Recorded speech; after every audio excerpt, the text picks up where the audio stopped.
Jeremy Osterberger here with BIC Magazine. We're at the Gulf Coast Industry Forum hosted by the Economic Alliance Houston Port Region. I've got Bob Bradshaw with me. Bob is site manager for battleground manufacturing for INEOS. Bob, how are we doing?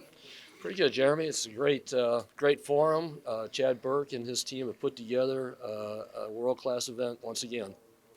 So, Bob, you just got off the panel. There was some talk of course, all the expansions that have happened in the petrochemical industry here in the last, 5 years or so.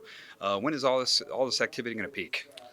Well, that's a good guess. On the panel, I stuck my neck out and I said 2024, but that's just my simple economics. But there's some different factors that are going to go into that. One is kind of the global economy. We know it's softening a little bit. Our relationship with China, depending on how that pans out. And then also around just how quickly we can make the investments here in the U.S.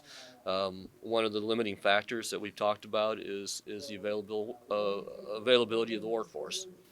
So, Bob, let's dig into INEOS a little bit. So, you've got operations along the Gulf Coast. Can you tell us about any, expansions that's kind of happened in the last 2 or 3 years? Give a little history of that, and then what can we expect? I don't know, 1 to 3 years down the road. Okay. We've made several announcements, but one that is now up and running is at my site. We made a large investment in a new high-density polyethylene unit. It's a joint venture with Sassaw that we operate on our site in LaPorte. Our Chocolate Bayou site is now going through an expansion on their ethylene units. They just also, right now, is commissioning a new cogeneration facility to support the infrastructure of that site.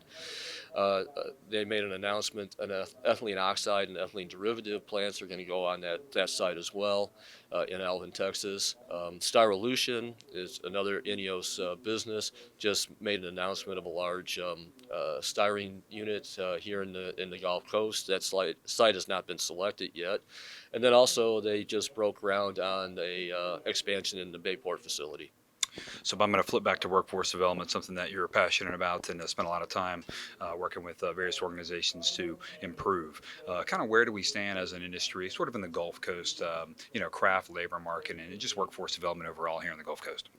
I think the situation has improved, but still it's a challenge to find skilled workers. I think what the Economic Alliance has done, what ECMA has done in regards to outreach, in trying to get young students interested in this line of work and this profession, have provided us gains in regards to education.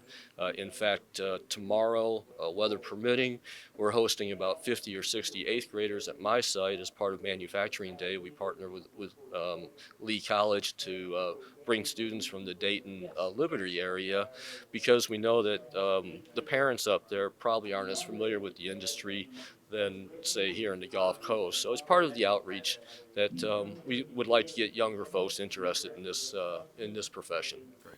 And Bob, I know I'm trying to get a little personal here. I know you're involved with Special Olympics. Just give us a quick overview of your involvement with Special Olympics. Okay. Special Olympics, Special Olympics is about 50 years old. Their first event was actually in Soldier Field in 1968. Soldier Field in Chicago, it's where the Chicago Bears play. And I was actually at that event. My mom's cousin was one of the first athletes to participate in Special Olympics, so it's always been near and dear to my heart. I began coaching when I was in Chicago. We moved here, and then when my son was old enough to participate, when he was 8, I started coaching again. So I've been coaching since the past 16 years, basketball, track, swimming, and then I'm also on the board of directors for Special Olympics Texas.